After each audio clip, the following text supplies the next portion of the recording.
Sementara itu, Komisi Pemilihan Umum KPU Kabupaten Karangasem menetapkan daftar pemilih tetap DPT untuk Pilkada serentak pada Jumat 20 September.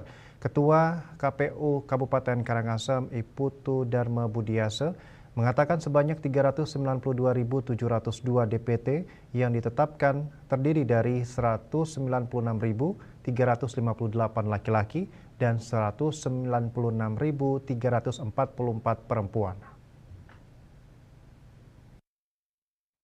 Jumlah tersebut mengalami penurunan sebanyak 627 orang jika dibandingkan dengan daftar pemilih sementara DPS yang sebelumnya diumumkan sebanyak 393.329.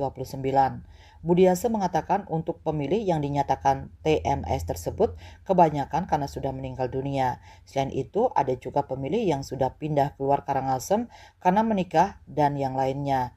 Meski demikian, ada juga beberapa pemilih baru yang masuk dan ditetapkan sebagai DPT karena sudah memenuhi syarat.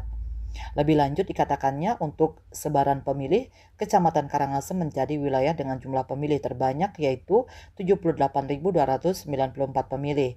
Disusul Kecamatan Abang dengan 64.689 pemilih, Kecamatan Kubu dengan 63.991 pemilih, dan Kecamatan Bebandem dengan 43.603 pemilih.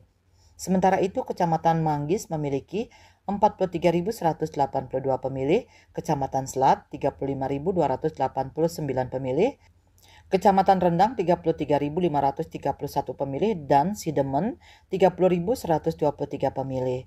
Eka Parananda, Bali Pos melaporkan.